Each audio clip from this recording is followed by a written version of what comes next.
बिस्मिल्लाहिर्रहमानिर्रहीम। अस्सलाम वालेकुम। आवाज़ आ रही है आप लोगों को? अच्छा, जैसे कि मैंने पहले भी आपको बताया था कि हमारा कोर्स जो है 15 जनवरी को ख़त्म हो रहा है। तो मैनेजमेंट की तरफ से भी मैसेज आ गया कल परसों कि जी आपके पास बस एक, मेरे पास अगर मैं देखूं तो एक लेक्चर आज का है, 3 फिर आगे हैं और फिर 2 लेक्चर है। यानी कि हमारा जो सिलेबस है ये 5-6 दिन की जो है मेहमान है, 5-6 दिन का।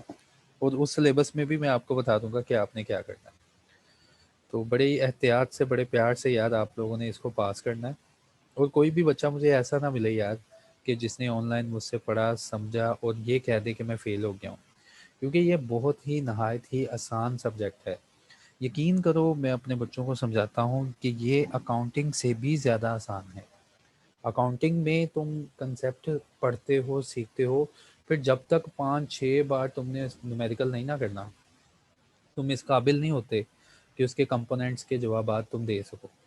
और फिर भी श्योरिटी नहीं होती कि मैं सही काम कर रहा हूँ कि गलत काम कर रहा हूँ। ठीक है?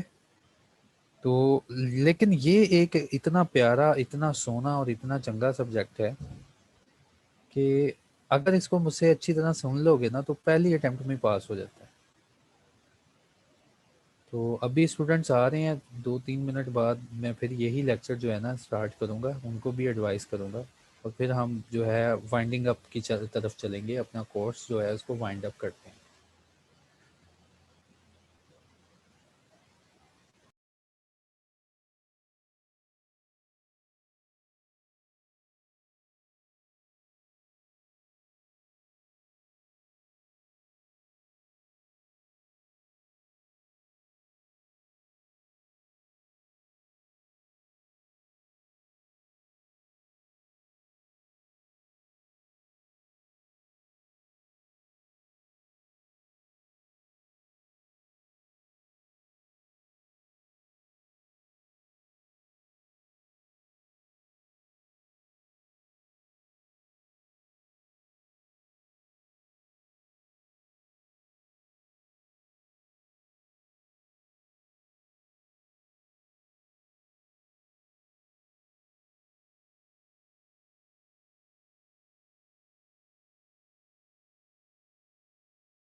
अच्छा जी, बिस्मिल्लाहिर्रहमानिर्रहीम।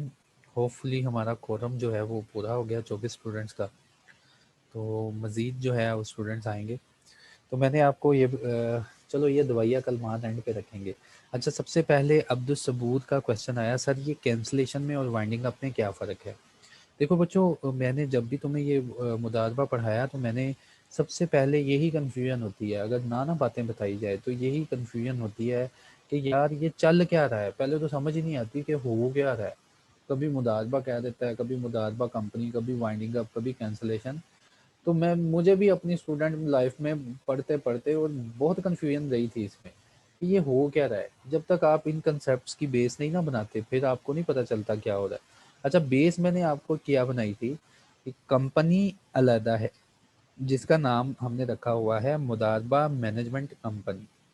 मुदारबा अलहदा है, ठीक है, मुदारबा एक अलहदा चीज़ है। अब देखो, मुदारबा मैनेजमेंट कंपनी क्या करती है? मुदारबा मैनेजमेंट कंपनी फंक्शन परफॉर्म करती है मुदारबा को मैनेज करने का। सही है? मुदारबा को मैनेज करने का ये है मुदारबा मैनेजमेंट कंपनी, जिसकी रजिस्ट्रेशन मैं फिर समझाता हूँ कि कंपनीज एक्ट के थ्रू है, जो कि कंपनीज एक्ट 2017 का है, उसके थ्रू है। तो ये जो कंपनी जब रजिस्टर हो जाती है ना कंपनीज एक्ट 2017 में, तो फिर इसके बाद ये जाती है एक हलाली काम करने की तरफ, मुदारबा क्रिएट करवाने की तरफ। ठीक है? सबसे पहले ये वाली कंपनी अपनी करवाती है रजिस्ट्रेशन कि क्या मैं हलाली काम कर सकती हूँ, इसको कहते हैं रजिस्ट्रेशन करवाना। सही है, इसको कहते हैं रजिस्ट्रेशन। एलिजिबल फॉर रजिस्ट्रेशन, क्या मैं हलाली काम करने के लिए एलिजिबल हूँ, जैसे जैसे इस्लाम की शर्तें हैं और जैसे जैसे मुदारबा के रूल्स हैं, रेगुलेशंस हैं, उनके मुताबिक क्या मैं इन शर्तों के ऊपर पूरा उतरता हूँ। ठीक है, तो उसके मुताबिक फिर वो अपनी रजिस्ट्रेशन करवाते हैं। रजिस्ट्रेशन करवाने के बाद वो सारी कंडीशन कि मुदारबा रजिस्टर होता है, फिर मुदारबा एक जन्म लेता है, एक हलाली पर्सन जन्म ले लेता है जिसका नाम होता है मुदारबा। जब ये इसका मुदारबे का जन्म होता है, ये मुदारबा बन जाता है, इसको कहते हैं मुदारबा कंपनी, इसको कहते हैं मुदारबा कंपनी, उसको नहीं कहते। मुदारबा कंपनी, जिसको मैं कहता होता हूँ मुदारबा मैनेजमेंट कंपनी, सही है, इसको बोलते हैं मुदारबा कंपनी, उसको नहीं बोलते मुदारबा कंपनी, उसको सिर्फ एक नाम से बोला जाता है, मुदारबा। ठीक है, अब रजिस्ट्रेशन, अब मुदारबा बन गया। मुदारबा में क्या है, लोगों के पैसे लगे हुए हैं, इसके अपने एसेट्स हैं, इसकी अपनी लाइबिलिटीज हैं। ओके ना, क्योंकि ये जो भी काम करेंगे एसेट्स तो लेंगे उस काम के लिए। अगर एसेट्स हैं काम करते वक्त, इसके ऊपर लाइबिलिटीज भी आएंगी। फिर उसके बाद इसमें लोगों का फंड जमा है। अब ये इसका क्वेश्चन था, क्या नाम है इसका यार, हाँ, अब्दुल सबूर का क्वेश्चन था कि सर ये कैंसलेशन ऑफ रजिस्ट्रेशन और वाइंडिंग अप में क्या फ़र्क है। देखो, किसी मुदारबा कंपनी को इस काम से हटा देना कि आप जो है ये मुदारबा, ये इस्लामी काम को मैनेज कर रहे हैं ना, आप मैनेज करेंगे इसको, किसी कंपनी को इसकी सुपरविजन से हटा देना, कैसे हटाएंगे, या तो इसके ऊपर कोई एडमिनिस्ट्रेटर अपॉइंट करेंगे, और अगर कंपनी कोई डिफ़ॉल्ट कर रही हुई, उसने एक्ट को ना माना, ऑर्डिनेंस को ना माना, रूल्स को ना माना हुआ, या कोई डिफ़ॉल्ट उसने किया, तो उसकी ये रजिस्ट्रेशन कैंसिल करेगी, उसकी अहलियत ही ख़त्म कर देंगे कि वो कोई मुदारबा मैनेज कर सके। ठीक है, उसकी अहलियत ख़त्म कर दी। अब जब इसकी अहलियत ख़त्म कर दी, तो क्या इस मुदारबे का वाली वारिस कौन बनेगा, या तो एडमिनिस्ट्रेटर बन जाएगा, या इसकी जगह कोई और कंपनी ला के रखनी पड़ेगी रजिस्ट्रार को, क्योंकि मुदारिक का यही काम होता है ना, अपने स्किल्स यूज़ करे, तो कोई दूसरा मुदारिक देना पड़ेगा। ठीक है, तो पहले तो होता है कि रजिस्ट्रेशन कैंसिल कर दो, मुदारबा संभाल लो, मुदारबा जो है जैसे जैसे काम कर रहा है वो करने दो, इसकी जगह कोई और जो पर्सन है उसको लगा दो।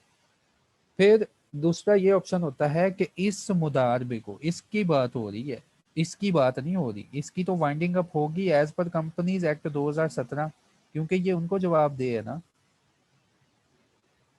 फिर इसकी वाइंडिंग अप की बात हुई है, इसकी, इस पर्सन की वाइंडिंग अप की, जो कि गूंगा पर्सन, इस्लामी पर्सन था ना, इसकी वाइंडिंग अप की फिर बात हुई है कि इसको वाइंड अप कर देंगे, और वाइंड अप करना है तो डायरेक्टर्स, और अगर ये फिक्स पीरियड के लिए मुदारबा है तो वाइंड अप करने से पहले ये देख लेना है कि क्या लाइबिलिटीज़ वगैरह जो हैं वो पूरी हो जाएंगी, और जिन लोगों का फंड था वो वापस हो जाएगा, फिर आप इसको वाइंड अप कर सकते हैं। ये है कंसेप्ट रजिस्ट्रेशन, और इसका जो था वाइंडिंग अप ऑफ मुदारबा। ठीक है, होपफुली आपको ये क्लियर हुआ होगा कि कैंसलेशन किसकी होनी है, उनकी कैंसलेशन होनी है, मुदारबा मैनेजमेंट कंपनी की, और वाइंड अप किसने होना है, इस मुदारबे ने वाइंड अप होना है। अब क्लियर हो गया। मुदारबा की स्लाइड्स मैंने भेज दी हैं, और आज जो जो करवाना है मैंने सब कुछ भेज दिया ग्रुप में। अच्छा, कॉन्स्टिट्यूशन ऑफ ट्रिब्यूनल, इस पे बाद हमने कहाँ से थे, ये वाइंड अप कर लिया था हमने, कि फिर ये वाइंड अप कर देंगे मुदारबा, मुदारबे को वाइंड अप कर देंगे। उसके बाद constitution of tribunal, power of tribunal, tribunal की क्या पावर्स होती हैं फॉर वाइंडिंग अप ऑफ मुदारबा, कि जो ट्रिब्यूनल कोई अलहदा सी ये बॉडी बनाएंगे, ट्रिब्यूनल बनाएंगे, जिसमें इसके ऑर्डिनेंस में लिखा हुआ है कौन कौन से पर्सन ने जाना, तो वो ट्रिब्यूनल ये फेडरल गवर्नमेंट बनाएगी ट्रिब्यूनल, फेडरल गवर्नमेंट नोटिफिकेशन देगी ऑफिशियल गजट में, जैसे एक रिलीजियस बोर्ड बनाया ना कि मुदारबे के जितने स्टार्ट होने के अफेयर्स हैं वो रिलीजियस बोर्ड देखेगा। उसके बाद ये ट्रिब्यूनल क्या देखेगा, ट्रिब्यूनल को कह दिया गया कि आप देखा करेंगे वाइंडिंग अप के मसाइल, मुदारबा को वाइंड अप करना है तो आपके डिसीजन पे ये वाइंड अप भी हो सकता है। If after hearing the application for winding up of मुदारबा की वाइंडिंग अप की एप्लीकेशन हेयर करने के बाद tribunal decide to wind up the same, it shall appoint the liquidator in consultation with the registrar and approve a general scheme of winding up। तो इन्होंने कहा मुदारबा ऐसे ही वाइंड अप नहीं हो सकता, वो जो डायरेक्टर वगैरह होंगे जो मुदारबा मैनेजमेंट कंपनी के हैं या रजिस्ट्रार जो है वो इसको अप्लाई करेंगे ट्रिब्यूनल को, और देन ट्रिब्यूनल क्या करेगा, एक लिक्विडेटर अपॉइंट कर देगा, एक लिक्विडेटर अपॉइंट कर देगा। और वो लिक्विडेटर फिर क्या करेगा, वो लिक्विडेटर क्या करेगा, लिक्विडेटर जो है ये सारी वाइंडिंग अप में अपना हिस्सा किरदार जो भी है अदा करेगा। उसके बाद उन्होंने कहा after winding up order has been passed by the tribunal, एक बार वाइंडिंग अप ऑर्डर जो है ट्रिब्यूनल ने पास कर दिया, द मुदारबा कंपनी, इनकी बात हो रही है, ये जो मुदारबा कंपनी है, ये वाली company the modaraba company, the modaraba company shall forthwith hand over the charge of modaraba, modaraba company क्या करेगी, मुदारबा का चार्ज जो है, इस्लामी बंदे का चार्ज जो है वो लिक्विडेटर के हाथ में सुपुर्द कर देगी। And furnish him with a such statement, document, record, information, other material as may be required by him. Liquidator shall conduct the winding up proceeding in prescribed manner.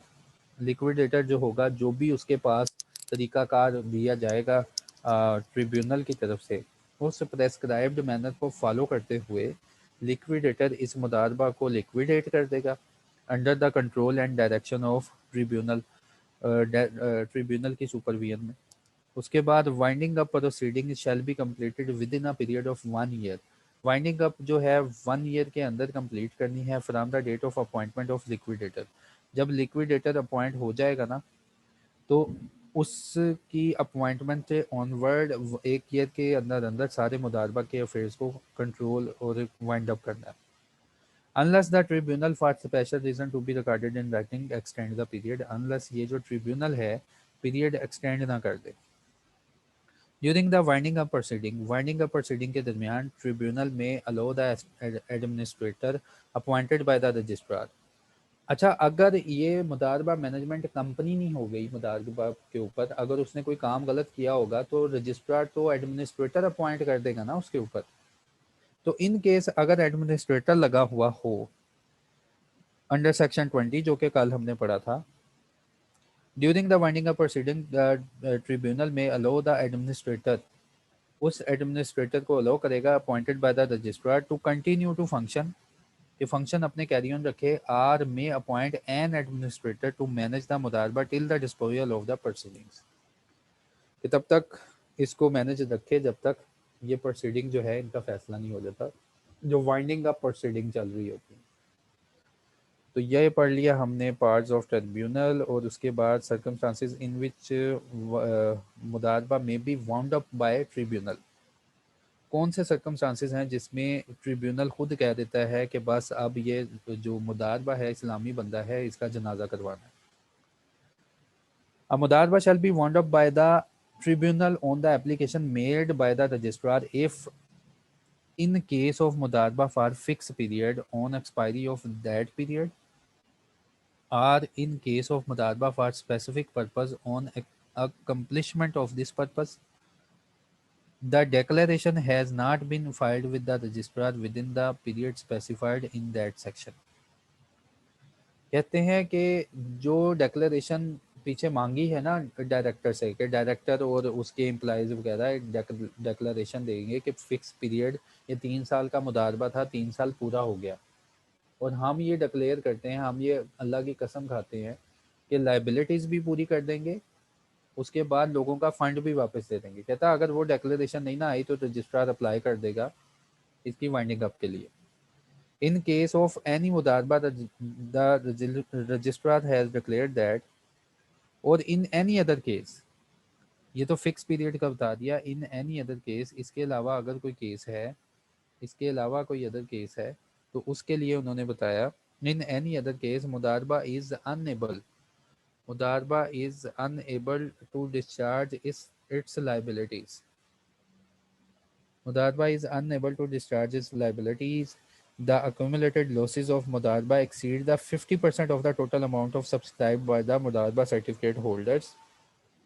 इसमें लॉसेस इतने ज़्यादा हो जा रहे हैं कि जो 50% अमाउंट है मुदारबा सर्टिफिकेट होल्डर्स की, उससे भी ज़्यादा के लॉसेस जो है एक्यूमुलेट हो चुके हैं। उसके बाद business of modaraba has been being or has been, business of modaraba किया जा रहा है या कर चुके हैं। कंडक्टेड फॉर फ्रॉडुलेंट पर्पस, किसी फ्रॉडुलेंट पर्पस के तहत ये बिजनेस परफॉर्म कर रहे हैं, और with the intention to defraud the holder of modaraba certificate or its creditor or any other person.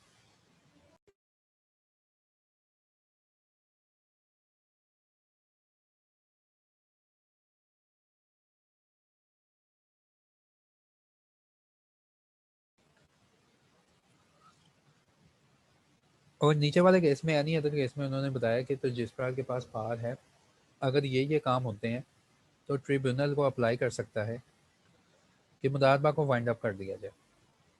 तो मुदारबा कब वाइंड अप होगा, उन्होंने ये बता दिया कि अगर इसने अपने अफेयर्स फ्रॉडुलेंटली चलाए तब। लाइबिलिटीज़ क्या है, डायरेक्टर की, मैनेजर की और अदर ऑफिसर्स की of the company, where the person guilty of an offence refer to section 131 में और सेक्शन नंबर 232 में, is a company or the body corporate every director manager or officer responsible for the conduct of its affairs unless he proves that the offense was committed without his knowledge, that he exercised all diligence to prevent this commission, its commission be deemed to be the guilty of offense. Any sum directed to paid under this section number 2 shall be recoverable as the area of land revenue. उन्होंने कहा कि कोई भी सम अगर हमने penalty लगा दी तो वो एक इस तरह कलेक्ट किया जाएगा जैसे कि एक लैंड रेवेन्यू के तौर पे, जैसे कि आपकी ज़मीन जायदाद के ऊपर अटैचमेंट लगा के हम चीज़ें रिकवर कर लेंगे। अगर आपने पैसा ना दिया तो आपका घर बार भी बिक सकता है, वो ये कह रहे हैं। No prosecution for the offence against this ordinance or the rules shall be instituted in respect of the same fact on which the penalty has been imposed। और इसके बाद कह दिया एक बार इस सेक्शन में पेनल्टी लग गई तो इसको आप किसी अदालत में नहीं लेके जा सकेंगे, ये उन्होंने बता दिया। तो ये याद कंक्लूड हो गया हमारा मुदारबा। अब इसमें से तुमने करना क्या है, अब इसमें से करना क्या है।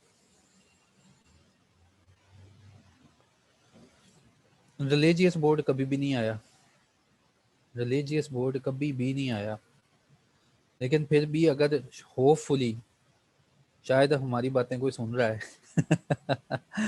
जैसे स्टूडेंट मुझे कहते हैं सर वो सुन रहा है बैठ के, होपफुली अगर ऐसा अल्लाह ना करे हो जाए तो तुम्हें इंफॉर्मेशन होनी चाहिए कि रिलीजियस बोर्ड होता क्या है।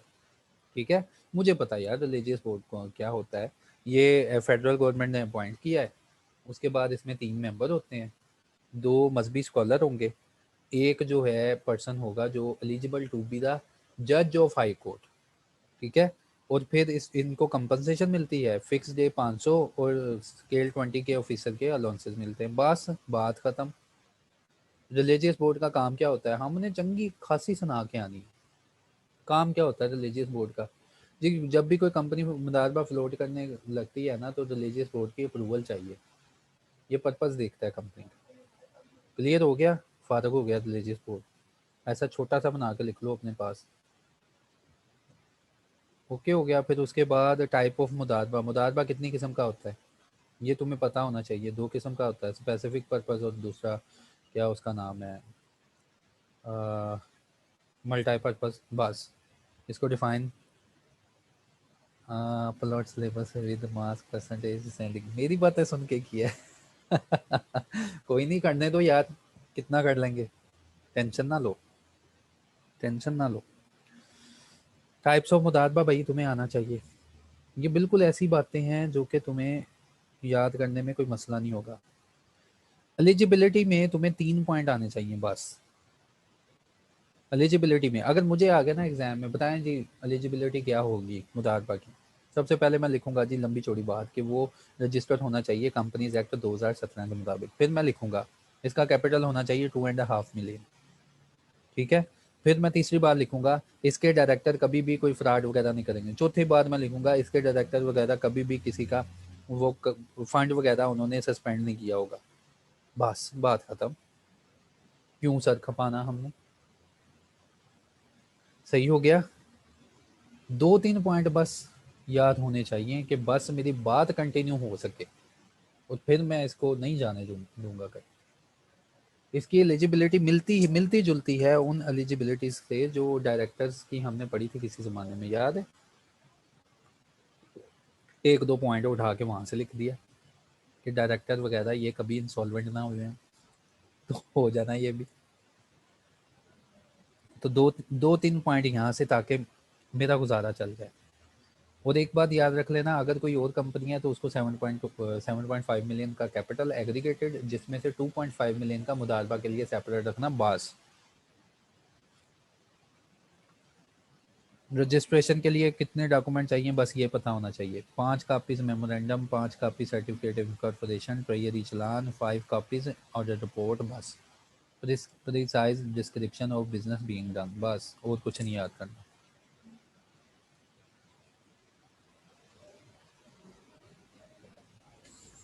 कुछ नहीं, कुछ नहीं। मुदारबा के ऊपर क्या कंडीशन एप्लीकेबल होंगी? ये बिल्कुल शेयर कैपिटल वाला है। बिल्कुल छोटा सा लिख लेना कि जब तक मिनिमम लिमिट पूरी नहीं होती तब तक मुदारबा सर्टिफिकेट फ्लोट नहीं करने। पैसा रखना है स्केजुअल बैंक में। ठीक है। और अगर जो है सब्सक्रिप्शन पूरी नहीं होती तो 15 दिन में पैसा वापस करना है। ठीक है। और अगर सब्सक्रिप्शन पूरी होगी है तो 30 दिन के अंदर सर्टिफिकेट देना, बस बात खत्म। छोटा कर देना, कंसाइज कर देना।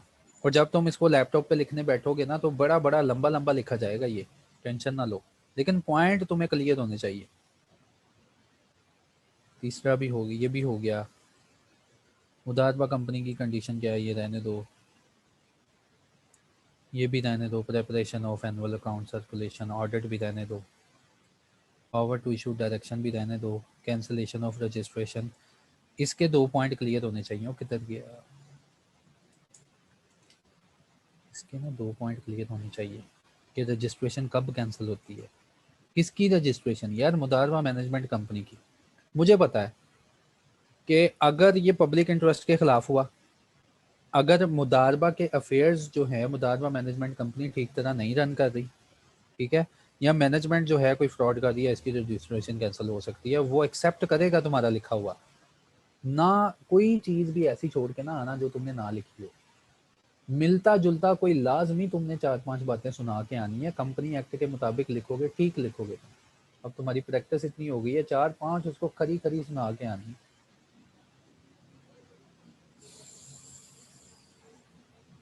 ये कैंसलेशन रजिस्ट्रेशन, और जब एक रजिस्ट्रेशन कैंसिल होती है हमें पता है कि रजिस्ट्रार जो है मुदारबा कंपनी को रिमूव करेगा, नई कंपनी लगा देगा या एडमिनिस्ट्रेटर अपॉइंट कर देगा। यही हाल है उसके पास। एडमिनिस्ट्रेटर कैसे अपॉइंट होता है? वो यही चीज़ लिख देना एडमिनिस्ट्रेटर में, कि जब उसकी रजिस्ट्रेशन कैंसिल होगी तो रजिस्ट्रार क्या करेगा, एडमिनिस्ट्रेटर अपॉइंट करेगा। वैसे तो ये कभी आया नहीं, इंक्वायरीज भी नहीं आया, वाइंडिंग अप भी नहीं आया। फिर भी वाइंडिंग अप को कंसाइज कर लेना, कंसाइज कर लेना इसका तरीक़ेकार। तो वाइंडिंग अप में जब अगर फिक्स पीरियड के लिए मुदारबा होगा तो डायरेक्टर वगैरह ये एफिडेविट जमा करवाएंगे कि हमने फिक्स पीरियड के अंदर काम कर लिया है, लाइबिलिटीज़ क्या है, अफेयर्स क्या है, बस। उसके बाद ट्रिब्यूनल जो है वो हुक्म देगा कि मुदारबा को वाइंड अप कर दिया जाए। बस ख़त्म हो गया, ख़त्म हो गया, और कुछ भी नहीं याद करना इसमें से। जो कंसेप्ट था वो डिलीवर हो गया। पेपर के लिए बस यही चीज़ें याद करनी जो मैंने बता दिया तुम्हें। हो गया क्लियर कि एक बार रिवाइज कर दूँ?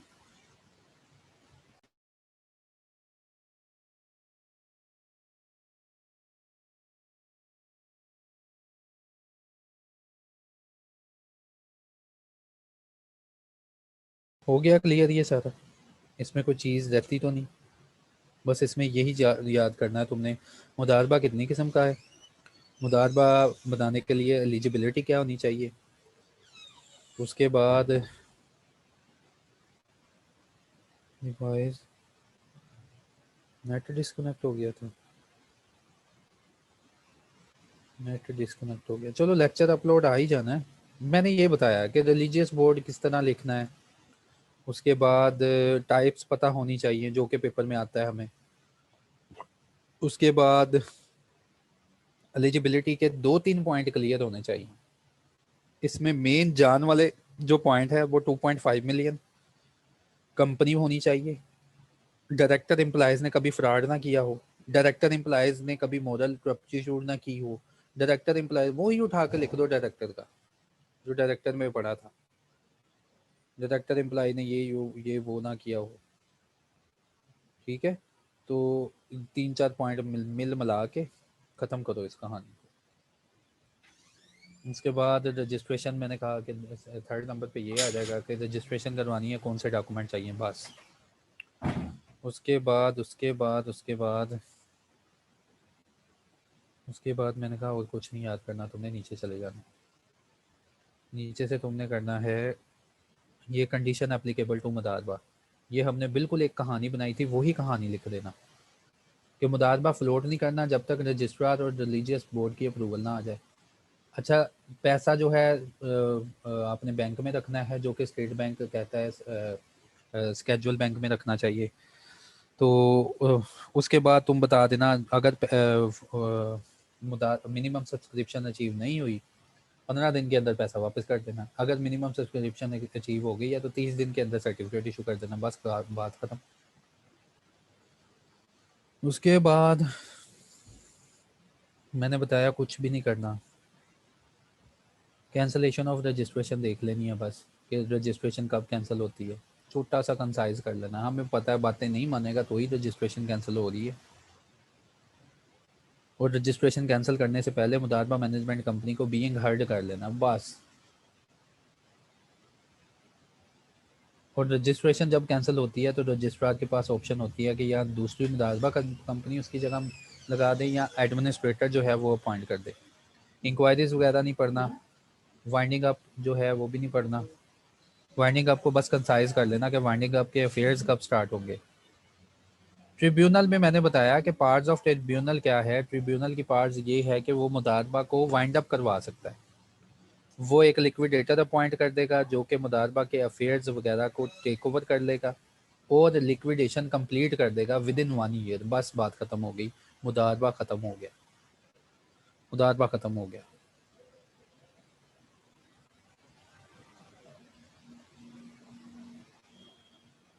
सही है, कोई किसी का क्वेश्चन तो नहीं यहाँ से, ये मुदारबा खत्म हो गया।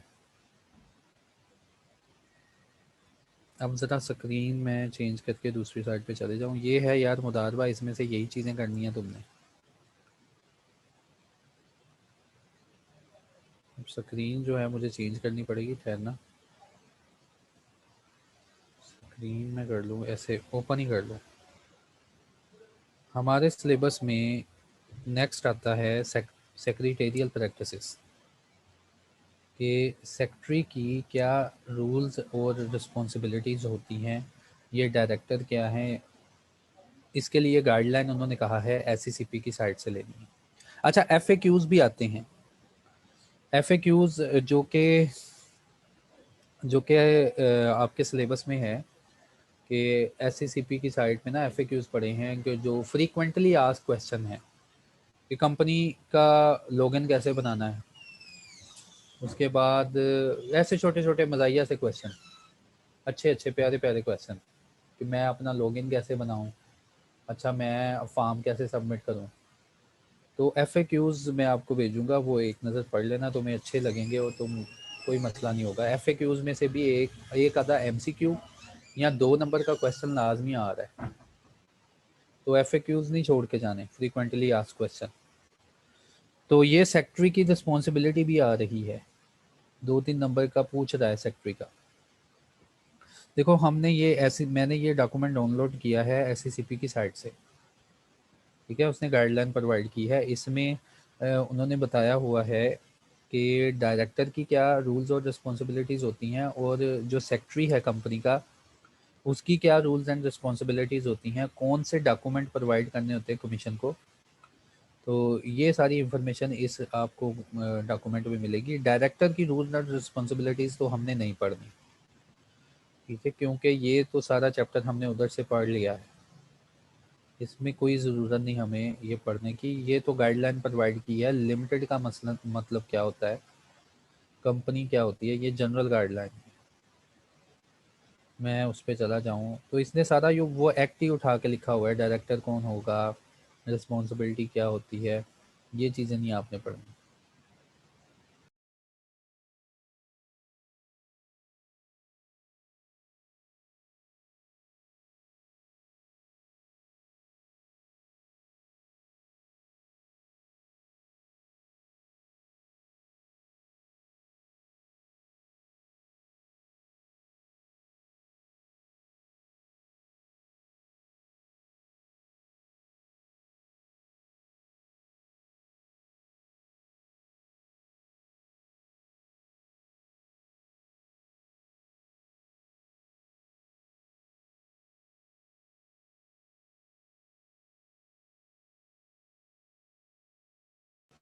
अच्छा जी, ये कंपनी सेक्रेटरी ये कौन होता है, इसकी रूल्स एंड रिस्पॉन्सिबिलिटीज़ क्या होती हैं। देखो बाज़ दफ़ा एक क्वेश्चन आता है कि वो बुक्स बताएं जो कंपनी सेक्रेटरी मैनेज करता है। तो परेशान होने की ज़रूरत नहीं, ये तुम्हें आता है, अभी भी आता है। जो जो चीज़ें मैंने तुम्हें पढ़ा दी है ना कंपनी एक्ट में, उन उन चीज़ों का नाम लेके कह दो कि ये कंपनी सेक्रेटरी मैनेज करता है। जैसे मैं शुरू हो जाता हूँ। Number 1, register of share holders. Number 2, register of debenture holders. Number 3, register of mortgage and any other charge.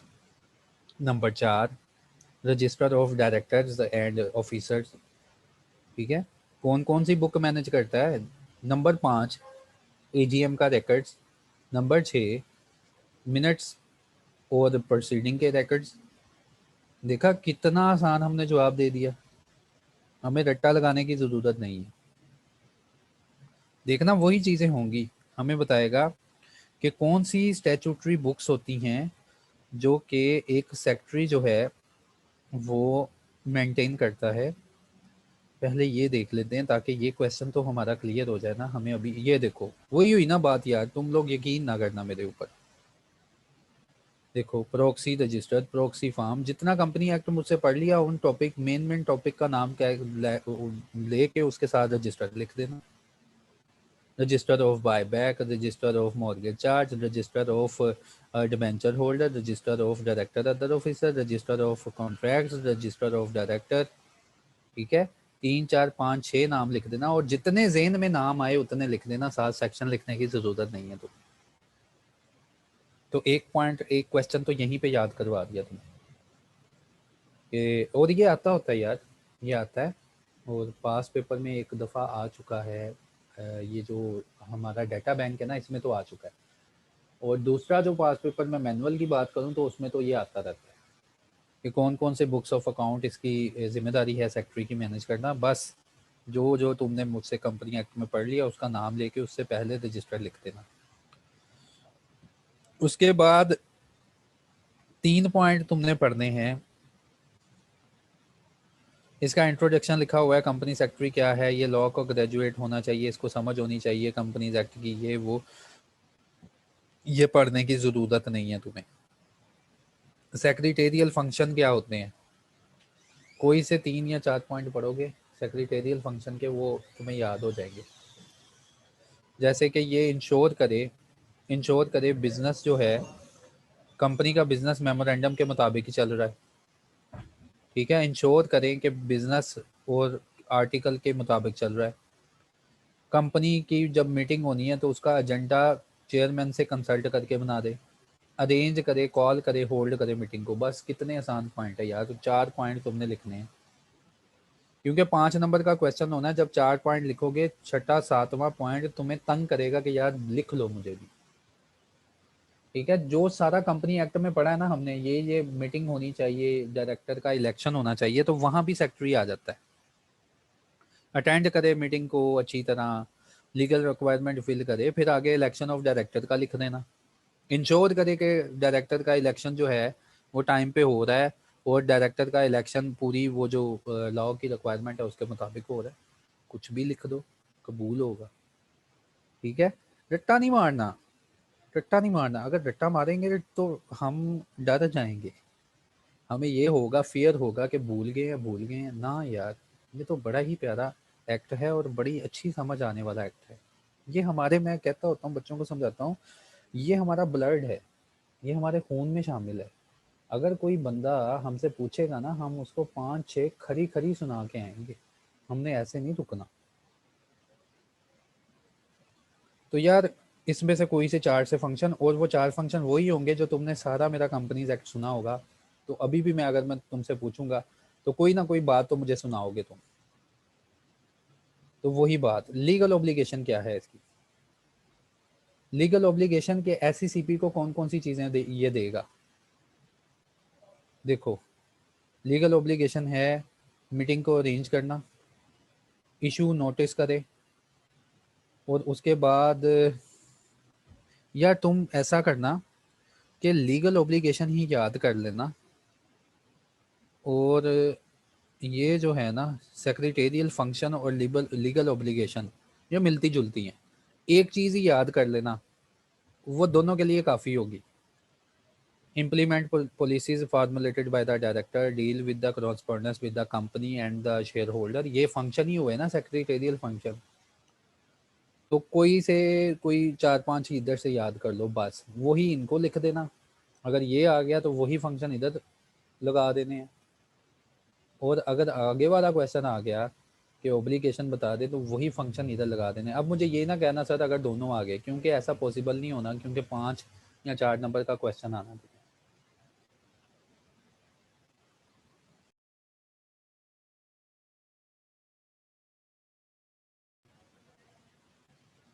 अब और इसमें है क्या,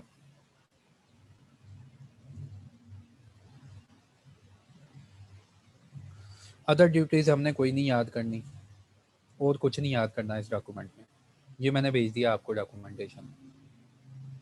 अब आपका सेक्रेटरी से रिलेटेड कोई क्वेश्चन है तो मुझसे पूछना, सेक्रेटरी छोड़ के ना जाना, एग्जाम में आ रहा है। ओके, कोई क्वेश्चन है यहाँ पे तो मुझसे पूछें।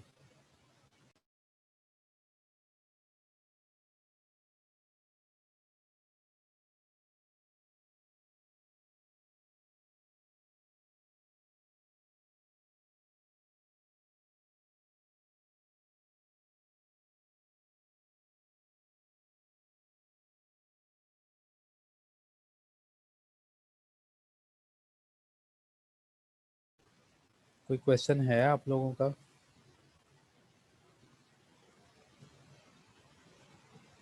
एक बार दोबारा बता दें जो टॉपिक पढ़ने, जो पढ़ना है आपने इसमें से पढ़ना है कि कौन सी बुक्स ऑफ अकाउंट सेक्रेटरी ने मैनेज करनी है। फिर आपने पढ़ना है इसमें से कि इसकी फंक्शन क्या है।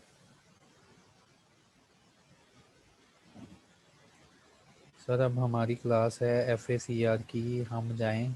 यार आप जाओ, मैंने बड़ा आपको पकड़ा हुआ है। आप जाएं यार।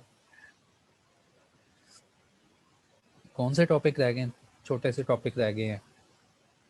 और लास्ट वाला लेक्चर तो हमने गुजारना है कि एग्ज़ाम के लिए इकट्ठा इकट्ठा ही सारा कंसोलिडेट कर देंगे कि यार इस एग्ज़ाम के लिए बस ये तैयार करके चले जाना। इसमें इस टॉपिक में सिर्फ हमने पढ़नी है सेक्रेटरी कौन सी बुक्स मैनेज करेगा। और मैंने कहा रट्टा ना लगाना, तुम्हें आता है। और उसके बाद मैंने कहा कि इस टॉपिक में तुमने करके जाना है कि सेक्रेटरी के फंक्शन क्या है, रिस्पॉन्सिबिलिटीज़ क्या हैं, वो भी तुम्हें पता है क्या होती है। जो हमने कंपनी एक्ट पढ़ा है ना कि ऐसे ऐसे होना चाहिए, वही सेक्रेटरी की रिस्पॉन्सिबिलिटीज़ है कि उनको करवाना है। ओके, उसके बाद कोड ऑफ एथिक्स, सेक्रेटरी वाला भी पोर्शन हो गया, और सेक्रेटेरियल प्रैक्टिसेस भी हो गई। सेक्रेटेरियल प्रैक्टिसेस क्या है कंपनीज एक्ट की, वही मीटिंग डायरेक्टर ये वो उनका नॉलेज होना चाहिए बस। और जो फार्म जाने हैं साथ, वो फार्म भी मैंने आपको बताए हैं कि कौन कौन सा फार्म जाएगा। फार्म 29, फार्म 26, इनके बारे में इंफॉर्मेशन होनी चाहिए बस।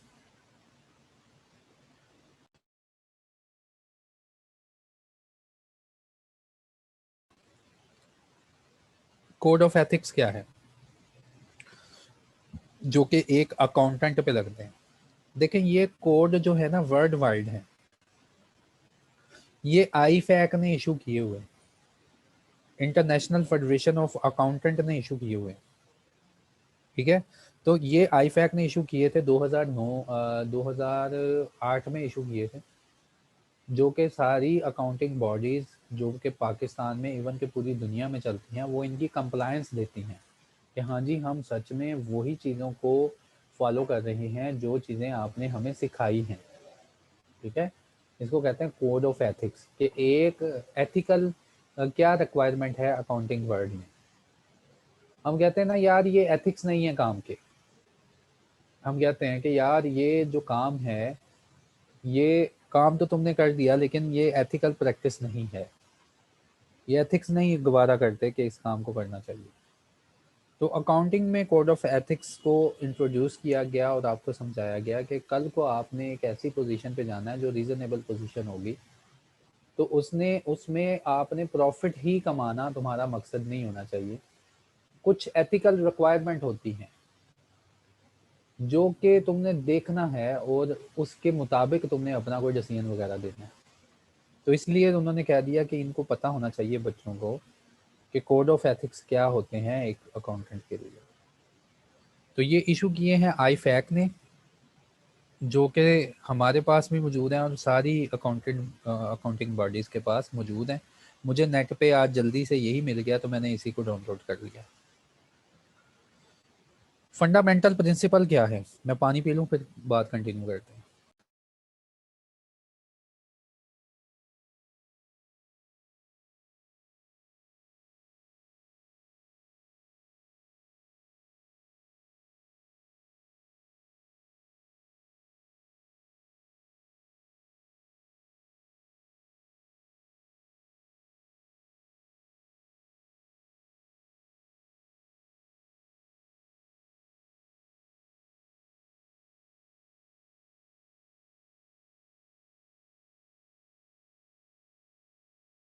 अच्छा जी, general application of code of ethics, introduction to fundamental principle. इसमें हम पढ़ेंगे कि कौन से फंडामेंटल प्रिंसिपल्स हैं जिनको मद्देनजर रखते हुए एक अकाउंटेंट को अपनी जॉब परफॉर्म करनी चाहिए। चाहे वो इंडिपेंडेंट अकाउंटेंट है मुझ जैसा, चाहे वो जॉब वाला अकाउंटेंट है किसी और जैसा, तो उसको अपनी जॉब पे रहते हुए, इन प्रैक्टिस में रहते हुए कौन कौन से फंक्शंस जो हैं उनको परफॉर्म करना चाहिए। उसके बाद इन फंक्शंस में हमको देखने को मिलेगी integrity, objectivity, professional competence and due care, confidentiality, professional behaviour.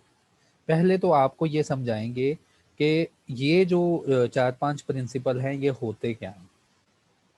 There after आपको हम ये समझाएंगे कि इन प्रिंसिपल को कहाँ से थ्रेट मिलते हैं, कि एक इंटेग्रिटी के साथ हम काम कर रहे हैं, कहाँ पे मैं अपनी इंटेग्रिटी लूज कर दूंगा,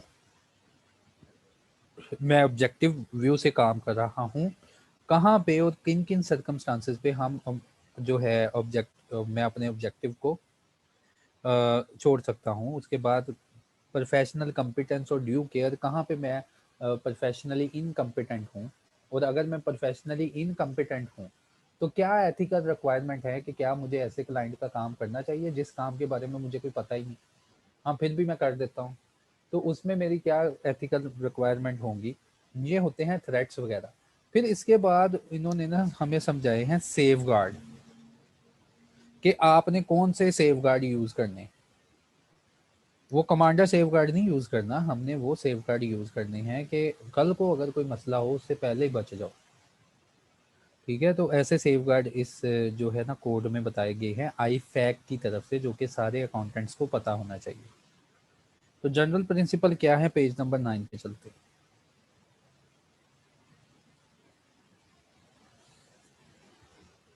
पेज नंबर अच्छा, ये खुलासा है, अगर आप इसको ही पढ़ लेंगे ना तो क्लियर हो जाएंगे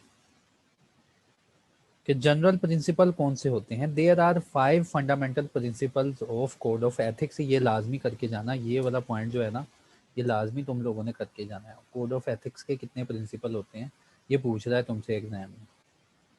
there are 5 fundamental principles of code of ethics to follow.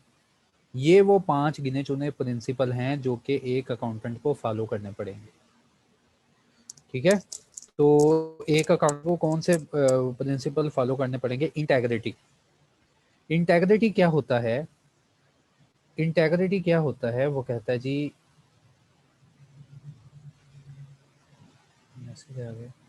जब थ्रेट मतलब सर, थ्रेट मतलब जो रिस्क है आए जहां हमारी इंटेग्रिटी कंप्रोमाइज हो and safeguard or precautions to avoid. हाँ जी, यही कहना चाह रहा हूँ मैं, यही कहना चाह रहा हूँ। ठीक है, थ्रेट का मतलब ये प्रिंसिपल होंगे, फिर आगे पढ़ेंगे थ्रेट। थ्रेट का मतलब जहाँ पे मैं अपने ये प्रिंसिपल को फॉलो नहीं कर पाऊंगा। उसके बाद सेव गार्ड्स, इसके बाद सेव गार्ड क्या होंगे? इन थ्रेट्स को रिमूव करने के लिए। ठीक है, यही मैंने कहा था। अच्छा, फंडामेंटल प्रिंसिपल्स कौन से होते हैं? ये बहुत मोस्ट इम्पोर्टेंट है। इनमें से ये 4 या ये 5 प्रिंसिपल है ना, इनको कंसाइज करके याद कर लो, क्योंकि ICM में भी पूछ रहा है कि फंडामेंटल प्रिंसिपल कौन से हैं जो कि कॉस्ट एंड मैनेजमेंट अकाउंटेंट को फॉलो करने चाहिए।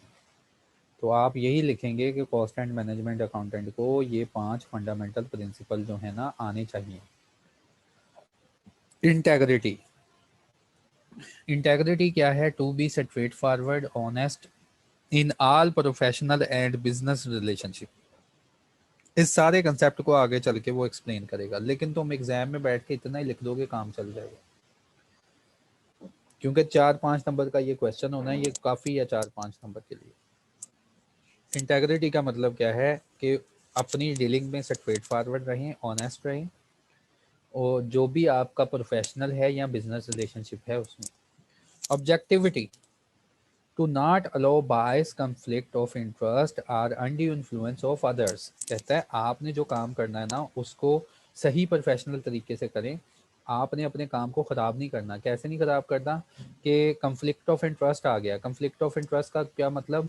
कि आप कुछ रिपोर्टिंग करने जा रहे हैं और आपका कंफ्लिक्ट ऑफ इंटरेस्ट ये है कि आपका कोई रिलेटिव निकल आया उसमें, या आपका अनड्यू इन्फ्लुएंस का मतलब कि कोई तुम्हें डरा रहा है, धमका रहा है।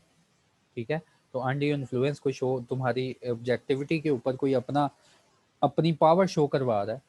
Not to allow bias, bias का मतलब होता है खराब करना। Conflict of interest, undue influence of other to override the professional and business judgment. अपनी प्रोफेशनल जजमेंट, और ये देखो इसको मिला के पढ़ते हैं, नॉट टू अलाउ बायस, अपनी जो प्रोफेशनल जजमेंट है उसको गंदा नहीं करना। बायस का मतलब खराब नहीं करना। जो प्रोफेशनल और बिजनेस जजमेंट तुम्हारी कैपेसिटीज हैं उनको ख़राब नहीं करना। ऑब्जेक्टिविटी उसमें रखनी है। ये ख़राब कैसे होती हैं? कंफ्लिक्ट ऑफ इंटरेस्ट आ जाए, अनड्यू इन्फ्लुएंस आ जाए। उसके बाद professional competence and due care. Professional competence and due care का क्या मतलब? To maintain professional knowledge and skill at the level required to ensure competent professional services based on the current development in the practice, legislation and techniques। Professional competence and due care का मतलब है कि आपने हर वक्त अपने आप के अपने नॉलेज को अप टू डेट रखना है, अपने स्किल को अप टू डेट रखना है जो कि रिक्वायर्ड हैं एक प्रोफेशनल सर्विसेज परफॉर्म करने के लिए। और आपको पता होना चाहिए कि आपकी कंट्री में क्या लॉज हैं। इसलिए मैं कहता हूँ ये तो तुम्हारे खून में है। अगर तुम्हें इन लोगों का नहीं ना पता होगा तो तुम 8 से 9 वाले अकाउंटेंट तुमने बन जाना है जो सुबह 8 बजे जाते हैं और फिर ये भी नहीं पता होता कि 9 बजे वापस मुड़ के आना कि नहीं, जो भी कर रहे होते हैं। तो अगर तुमने एक कॉम्पिटेंट बंदा बनना है तो हमारे कोड ऑफ एथिक्स में भी शामिल है कि अपने नॉलेज को बढ़ाओ, अपने स्किल को बढ़ाओ, और एक दफ़ा नॉलेज बढ़ गया, स्किल बढ़ गया, फिर उसमें इम्प्रूवमेंट और लेके आओ। ठीक है, अपने नॉलेज को डेवलप करते रहो और करंट डेवलपमेंट होनी चाहिए आपकी प्रैक्टिस में कि करंटली क्या हो रहा है। अगर आप टैक्सेशन के बंदे हैं तो आपको हर टैक्स ईयर में पता होना चाहिए कि क्या क्या इम्पैक्ट आना है, कौन कौन सी प्रोविजन ऐड होने जा रही हैं और इनका माशरे पे, मुझ पे और मेरे क्लाइंट्स पे क्या असर होगा। ठीक है, तो अपना सारा प्रोफेशनल नॉलेज जो है उसको डेवलप रखना है और टेक्निक्स जो भी सॉफ्टवेयर वगैरह यूज़ कर रहे हैं, जो भी मार्केटिंग में चल रहा है, जो भी सैप शैप चल रहे हैं, इनकी सारी की तुम्हें इंफॉर्मेशन होनी चाहिए। टू एक्ट, ये क्यों होता है, ये सारी टेक्निक क्यों करनी है? To act diligently in accordance with the applicable and professional standards. कहता है ये सारा इल्म तुम्हें होना चाहिए क्योंकि तुम्हारे माशरे के ऊपर कुछ स्टैंडर्ड्स और कुछ जो है प्रोफेशनल एथिकल रिक्वायरमेंट और टेक्निकल रिक्वायरमेंट और स्टैंडर्ड्स वगैरह एप्लीकेबल होते हैं। उनमें तुमने अच्छी तरह परफॉर्म करने के लिए तुम्हारा नॉलेज वगैरह अच्छा होना चाहिए। कॉन्फिडेंशियलिटी, कॉन्फिडेंशियलिटी का मतलब क्या है? To refrain from disclosing confidential information acquired as a result of professional and business relationship without proper and specific authority to disclose unless there is the legal or professional right or duty to disclose. कहता है जी एक बार आपने किसी client का या किसी business में काम कर रहे हैं ना, तो उसकी सीक्रेट्स इंफॉर्मेशन जो कि आपके हत्थे चढ़ जाएंगी, या अगर आपका कोई क्लाइंट है उसकी सीक्रेट डॉक्यूमेंट्स आपके हाथ में आ जाएंगे जो कि आपको डिस्क्लोज उसको करने पड़ेंगे आपसे प्रोफेशनल सर्विसेज लेने के लिए। कहता आपकी ये एथिकल रिक्वायरमेंट है कि ऐसे सीक्रेट्स डॉक्यूमेंट्स और ऐसी जो प्रोफेशनल इंफॉर्मेशन है इसको किसी के सामने डिस्क्लोज ना करो। तुमने हर जगह जाके ये नहीं शुरू हो जाना फलां क्लाइंट के पास ये है और वो उसके पास क्या है, या मेरे बिजनेस के जो एसेट्स हैं उनकी आजकल क्या वर्थ चल रही है और क्या हो रहा है। कहता है ये आपकी कॉन्फिडेंशियलिटी है क्योंकि आपको ये इंफॉर्मेशन मिली है as a result of business relationship. आपको बिजनेस रिलेशनशिप के रिजल्ट से ये इंफॉर्मेशन मिली है। ठीक है, तो कहता आपने ये डिस्क्लोज नहीं करनी। उसके बाद कहता है कि हाँ वहां पे डिस्क्लोज कर देना इस इंफॉर्मेशन को जहां पे एक चीज पूछनी थी फ्लोटेशन, चलो यार वो बाद में बताऊंगा। हाँ ये इंफॉर्मेशन कहाँ पे आपने डिस्क्लोज करनी है? ये इंफॉर्मेशन आपने वहां पे डिस्क्लोज करनी है unless there is a legal professional right or duty to disclose. हाँ जब कभी कोई लॉ का बंदा आपसे पूछ ले, लॉ का बंदा मतलब कि कोई लॉज या रेगुलेशन ऐसी आ जाए जिसमें तुम्हें पूछा जाए कि हाँ जी डिस्क्लोज करो, तुम्हें डिस्क्लोज करो, तो हाँ फिर तुम्हें ये प्रोफेशनल इंफॉर्मेशन जो कॉन्फिडेंशियल इंफॉर्मेशन है तुम्हारे ऊपर फिर जिम्मेदारी बन जाएगी कि अगले बंदे को ठीक ठीक जो है जो भी इंफॉर्मेशन है डिस्क्लोज कर दो। फिर उसके बाद उन्होंने कह दिया to refrain from using confidential information acquired as a result of professional and business relationship for personal advantages or advantages of third party। फिर जो भी डॉक्यूमेंटेशन या जो भी फार्मूला वगैरह या जो भी सीक्रेट तुम्हारे हाथ में लगेंगे वो कैसे लगे हैं? As a result of professional, कि आपने प्रोफेशनल कोई सर्विसेज दी हैं तो आपको पता चल गया कि इसके बिजनेस में क्या होता है, या कोई वहाँ जॉब शॉप की है तो आपको पता चल गया इसके सीक्रेट्स क्या हैं। तो कहता है आप रफरीन रहें, आप बाज रहें उन इंफॉर्मेशन को अपनी लाइफ में लगा के फ़ायदा लेने से या किसी दूसरी थर्ड पार्टी को फ़ायदा पहुंचाने से। तो ये एक अच्छे अकाउंटेंट की जिम्मेदारी है। उसके बाद पांचवा और लास्ट जो हमारा कोड ऑफ एथिक्स है वो ये है कि obligation to comply with the relevant laws and regulation and avoid any action that discredits the profession. फिर कहता है आपने जब ये डिग्री क्वालिफाई कर लेनी है आपका नाम होना है associate cost and management accountant. फिर कहता है जहां आपने गंदा काम किया आपने खुद गंदे नहीं होना, आपका प्रोफेशन खराब होगा। ठीक है, लोग इंस्टीट्यूट को कहेंगे बुरा। तो कहता है इसीलिए आप हर जगह अपना प्रोफेशनल बिहेवियर रखें, आप हमेशा लॉज को माने, रेगुलेशन को माने, और हर वो एक्शन छोड़ दें जो कि आपके क्रेडिट को, आपके प्रोफेशन को डिसक्रेडिट करे, डिग्रेड करे। ठीक है, तो पांचवा जो एथिकल रिक्वायरमेंट है वो है प्रोफेशनल बिहेवियर मेंटेन रखना है थ्रू आउट द जो आपका प्रोफेशन है उसमें। तो ये पांच जो थे, पांच एथिकल रिक्वायरमेंट। उसके बाद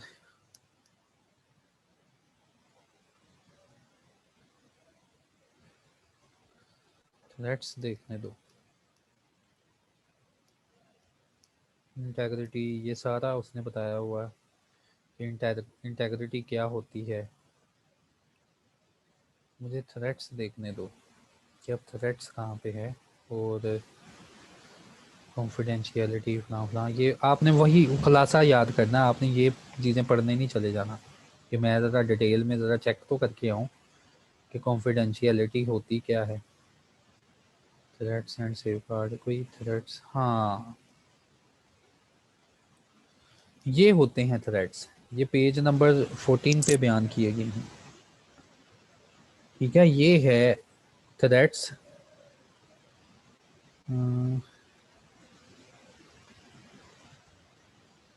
थ्रेट्स एंड सेफगार्ड्स, ये नजर आया। लाइफ बॉय क्यों नहीं यूज किया इसने? अब ये ना कह देना कि safe guard, commander safe guard की जगह लाइफ बॉय क्यों नहीं यूज किया। यार ये सेफ गार्ड है, जैसे कि अभी वो तलहा ने मैसेज किया कि सर आप क्या ये कहना चाहते हैं, तो ये वो सेफ गार्ड है। थ्रेट्स क्या होते हैं?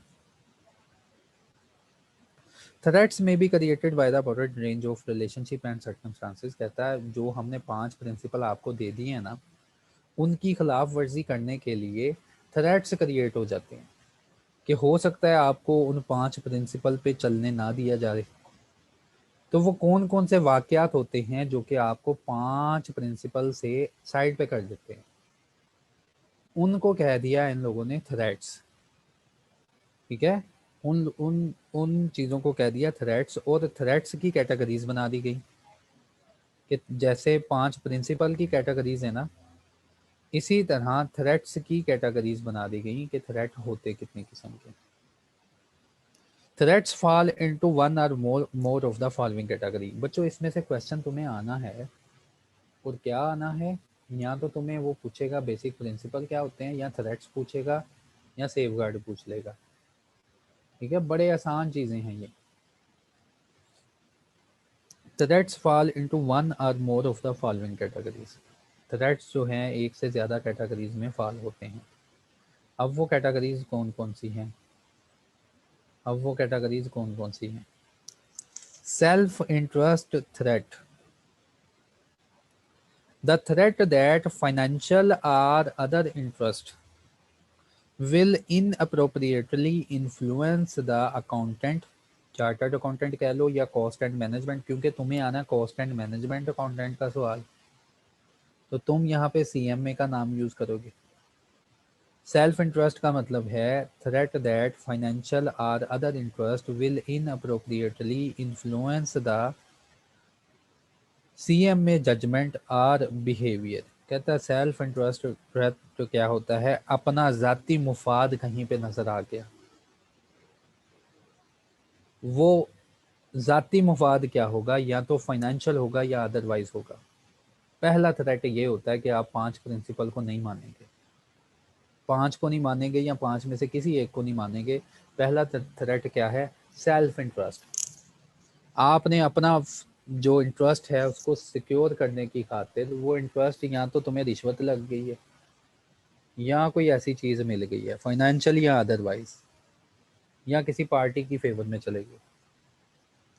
तो कहता है फिर हो सकता है तुम 5 प्रिंसिपल जो तुम्हें गाइडलाइन प्रोवाइड की गई है ना, हो सकता है फिर तुम उन 5 प्रिंसिपल को नहीं मानोगे। उसके बाद सेल्फ रिव्यू थ्रेट। एक अकाउंटेंट है, उसने सारा साल जो है फर्म में काम किया है, जब उसका मालिक उससे पूछता है हाँ जी काम कैसा है, हमेशा ये कहेगा ठीक है, कभी भी गलती नहीं मानेगा। उसका मालिक अगर उसको कह दे अपना ऑडिट करके बताओ ज़रा साल में कितनी गलतियां की, कभी भी कोई गलती निकाल के नहीं देगा। Self review threat, threat that accountant will not appropriate evaluate the results of previous judgment made or activity or services performed by the accountant or by an other individual within the firm। ठीक है, तो ये उन्होंने क्योंकि ये CA के जो आई cap के code of ethics I cap ने लिखे हैं, उससे यही डाउनलोड हो गए। सीएमए के भी कोड ऑफ एथिक्स हैं। ठीक है, तो मसला कोई नहीं, बस यही चीज़ है कि जहाँ पे चार्टर्ड अकाउंटेंट है वहाँ पे सीएम है, cost and management accountant. Code of ethics ये किसी ने नहीं बनाए, ये हमें आई फैक की तरफ से मिले हैं। एक बात ये याद रखना।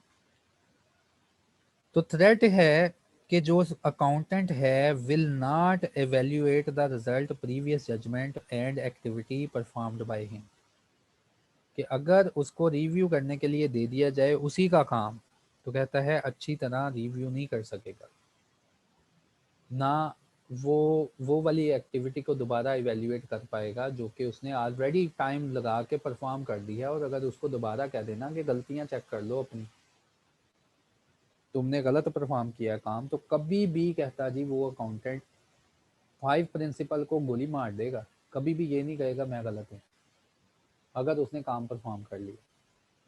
ठीक है, तो सेल्फ रिव्यू थ्रेट ये है कि अपना काम, अपने किया हुआ काम, खुद का किया हुआ काम या आपकी फर्म में कोई और है आपसे रिलेटेड, उसका किया हुआ काम कभी भी आप उसको गलत नहीं कर बोलेंगे। ये है self review threat. Advocacy threat क्या है?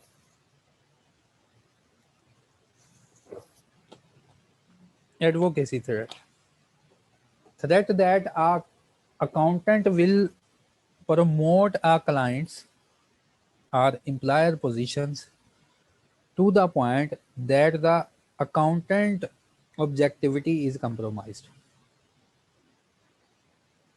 एडवोकेसी थ्रेट क्या है कि अपने क्लाइंट को अकाउंटेंट इस लेवल पे ले जाए जहाँ पे उसके, हमने ऑब्जेक्टिव पढ़ा ना, ऑब्जेक्टिविटी होनी चाहिए। ऑब्जेक्टिविटी क्या है?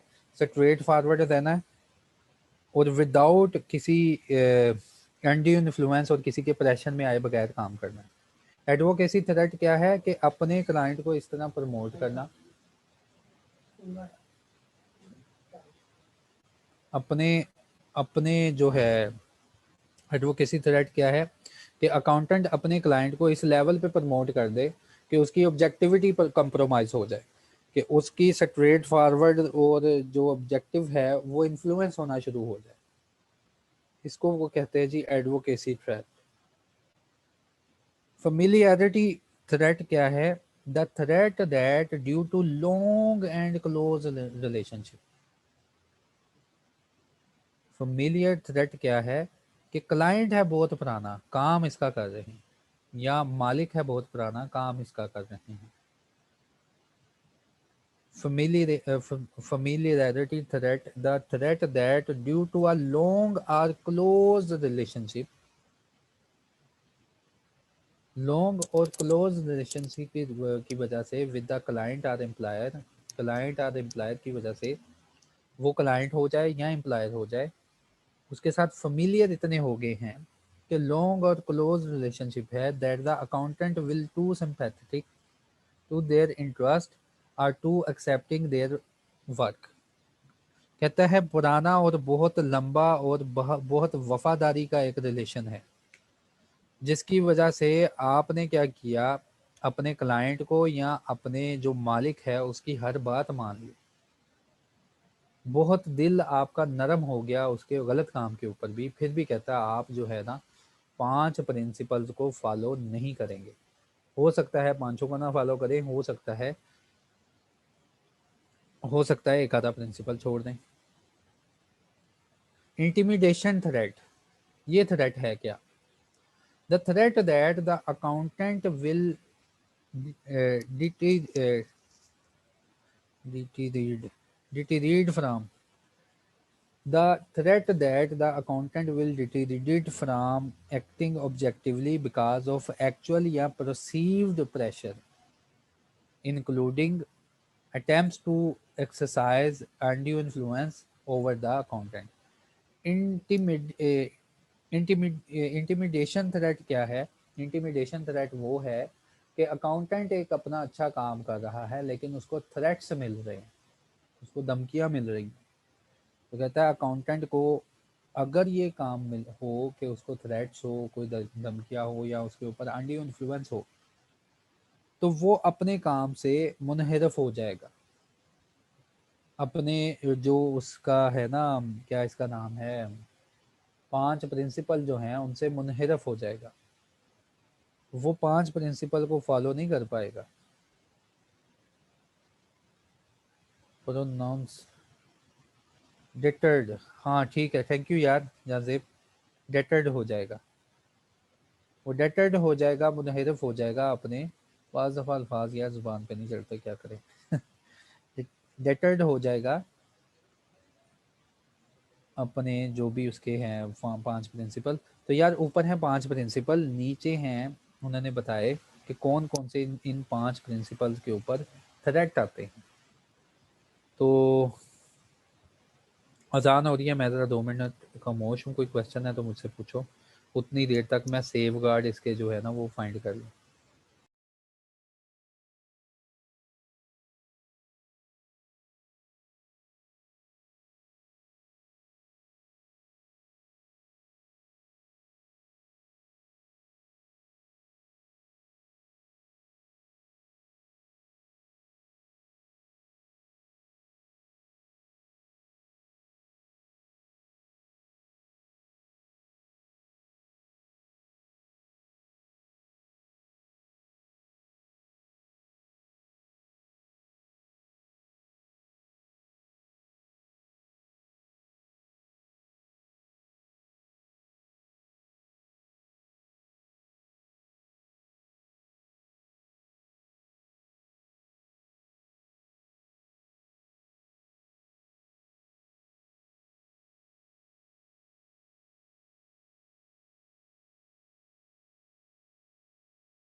अच्छा जी,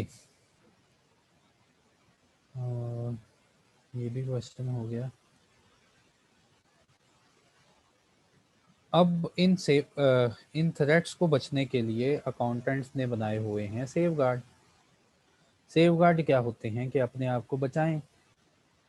safe guards or action, safeguards ऐसे एक्शंस होते हैं या अदर मेजर्स होती हैं that may eliminate the threat.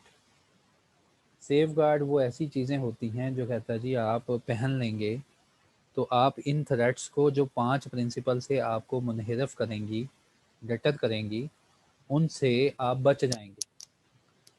और रिड्यूस डैम, या अगर सेफ गार्ड सारे के सारे जरासीम ना ख़त्म कर पाया लेकिन इतने ख़त्म कर देगा, reduce them to an acceptable level, कि उतना कम कर देगा जो कि एक्सेप्टेबल लेवल तक हो जाएंगे कि आप फिर परफॉर्म कर लेंगे।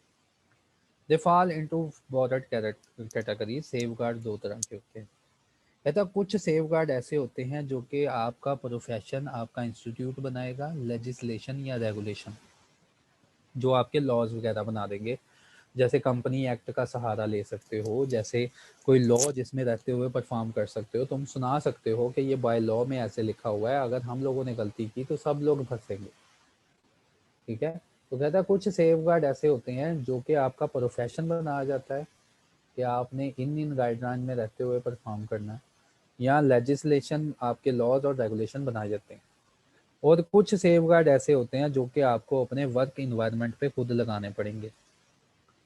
Safeguard created by the profession, legislation और रेगुलेशन इंक्लूड।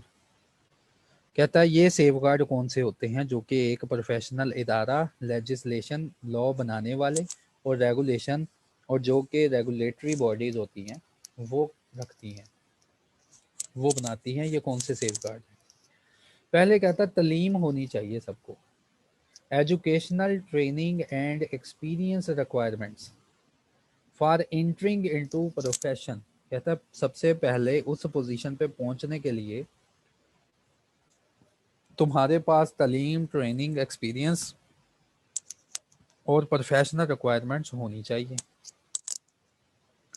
फिर सीपीडी होनी चाहिए। आईसीएम में सीपीडी करवाता है ना स्टूडेंट्स की और मेंबर्स की। सीपीडीज में बहुत कुछ सीखने को मिलता है। तो कहता है कंटिन्यूइंग प्रोफेशनल डेवलपमेंट रिक्वायरमेंट्स, ये सीपीडीज में जाना चाहिए, जो आपकी ट्रेनिंग करवाएंगे, जो आपका माइंड लेवल जो है ठीक प्रोफेशन पे लाएंगे। सीपीडीज होनी चाहिए। उसके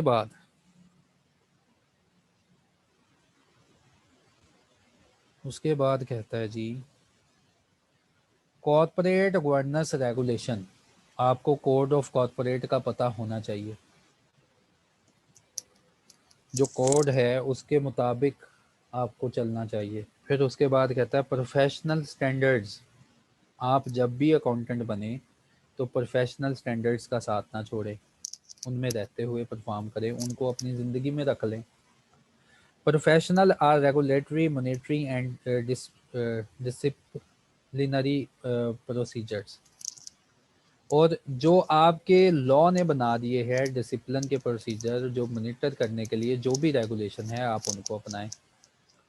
फिर अपने काम का external review by a legal empowered third party of the reports, returns, communication, information produce by accountant. फिर अपने काम का जो भी आपका काम है उसको रिव्यू करवाएं किसी लीगल थर्ड पार्टी से। तो कहता है आपके ये जो भी मसले मसाइल हैं, थ्रेट्स हैं, ख़त्म हो जाएंगे। और ये थ्रेट्स जो हैं, कहता है ये थ्रेट्स जो हैं ये बनाता है आपका, आपकी जिम्मेदारी नहीं होती इनको बनाना, ये उस बॉडी की जिम्मेदारी होती है जिसके आप अकाउंटेंट हैं, और उस माशरे की जिम्मेदारी होती है जिसमें आप परफॉर्म करते हैं। ये वो वाले सेफ गार्ड हैं। कुछ सेफ गार्ड ऐसे होते हैं जो कि वर्क इन्वायरमेंट में हमने अप्लाई करने होते हैं, और वो वर्क इन्वायरमेंट में होने चाहिए। वो कौन से सेफ गार्ड? जो वर्क इन्वायरमेंट में सेफ गार्ड है, सर्टन सेफ गार्ड में increase the likelihood of identifying deterring unethical behaviour such safeguard. चलो वो कौन से सेफ गार्ड हैं? हाँ, code will discuss the further work environment safe guard.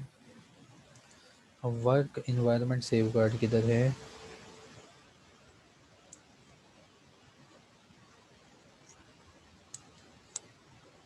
रहने तो चलो उनको। Work environment part B C पता नहीं कहाँ पर दिए हैं।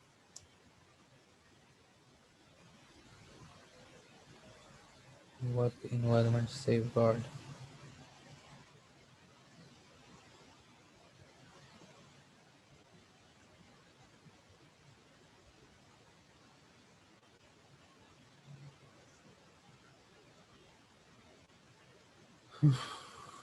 Work environment safe guard. तो रहने दो इसको, इसको ऐसे ही रखो, वर्क इन्वायरमेंट सेफ गार्ड। तो कुछ सेफ गार्ड ऐसे हैं जो कि वर्क जहाँ पे परफॉर्म करना है वहाँ ऑलरेडी सेफ गार्ड होने चाहिए। कौन से सेफ गार्ड होने चाहिए? Work environment safeguard. चलो ये मैं तुम्हें सर्च करके भेज दूंगा कि वर्क इन्वायरमेंट सेफ गार्ड में कौन सी चीज़ लिखनी है। 2-3 पॉइंट उसमें लिखने हैं बस। तो यार कंक्लूजन क्या हुई हमारे इस टॉपिक की? इस टॉपिक की कंक्लूजन ये हुई कि हमने इसमें से याद क्या करना है, 164 पेजेस की फ़ाइल में से हमने ये सारा कोड याद नहीं करना।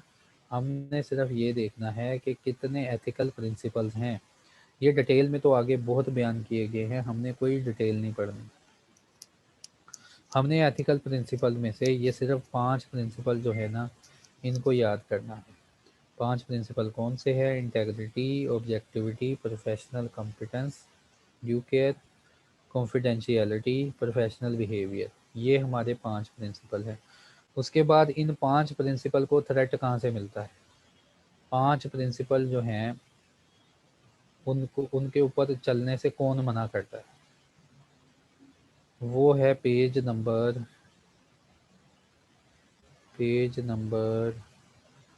किधर गया? हाँ, वो है पेज नंबर 11 पे। पेज नंबर 11 पे वो सारे प्रिंसिपल का खुलासा है। वो खुलासा है जो कि बयान किया गया है। उस खुलासे में रहते हुए आपने काम करना है for threats and safe guard. ये है वो थ्रेट्स जो कि प्रिंसिपल से चलने के ऊपर मना करते हैं। और फिर सेफ गार्ड क्या है?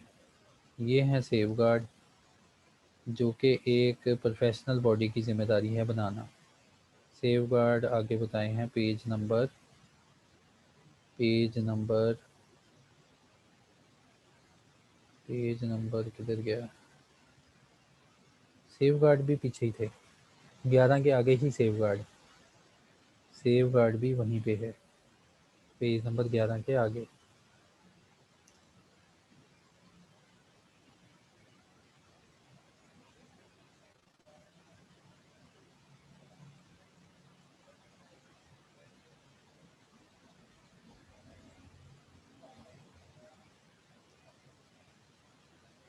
हाँ, ये दिए हुए हैं सेफ गार्ड। तो ये है आज का हमारा टॉपिक, और ये लाजमी करके जाना, इन तीनों में से एक चीज़ आएगी। बिल्कुल आसान है, इसको रट्टा नहीं मारना। हाँ, वर्क एनवायरनमेंट तलहा ने बताया, जैसे इंटरनल कंट्रोल हो गया, रिव्यू चेक प्रोसेस हो गया, तो कोई ऐसी चीज़ें वो मैं सर्च करके 2-3 सेफ गार्ड और तुम्हें बता दूंगा, वो आप लोग देख लेना बस। सर मुदारबा फ्लोटेशन क्या है, इसका मतलब क्या है, ये समझा दें। यार फ्लोट मुदारबा का ना वो लेक्चर पूरा अपलोड हो गया, उसके अंदर ईच एंड एवरीथिंग हमने बड़ी डिटेल में पढ़ाई है, तो आप काइंडली उसको रेफ़र करें। ठीक हो गया? और कोई क्वेश्चन किसी का?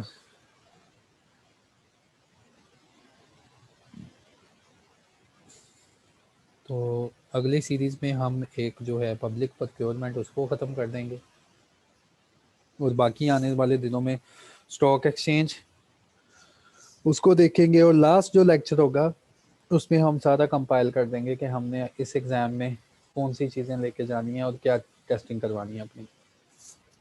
और 30 जो यार आप लोगों के अब जो 30 नंबर के एमसीक्यूज़ होंगे ना, वो किसी के गलत ना हो, क्योंकि जिसके 30 नंबर के एमसीक्यूज़ ही ठीक हो गए ना, वो वहीं पे पास हो गया। और ये एमसीक्यू हर उस बच्चे के क्लियर होंगे इंशाल्लाह जो कि हम मुझे सुन चुका है।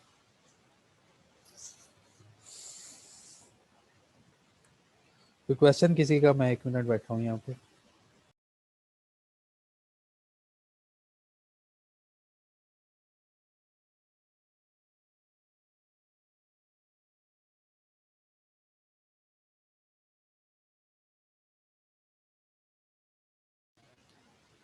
नहीं, मैंने कहा 30 एमसीक्यूज़ होंगे, उनके मार्क्स 60 हैं। मैंने कहा अगर आप 30 एमसीक्यूज़ ही कर लेंगे ना, तो आपने वहीं पे पास हो जाना। अब ये ना हो कि 30 एमसीक्यू आते थे, शहबाज साहब 30 एमसीक्यू करे और उठ के आ जाएं। नहीं यार, आगे भी उसको बताना है कि हमने किसी अच्छी जगह से पढ़ा है। रुक जाओ इधर जरा, तुम्हें बातें बताते हैं। उसको अच्छी अच्छी बातें बता के आनी।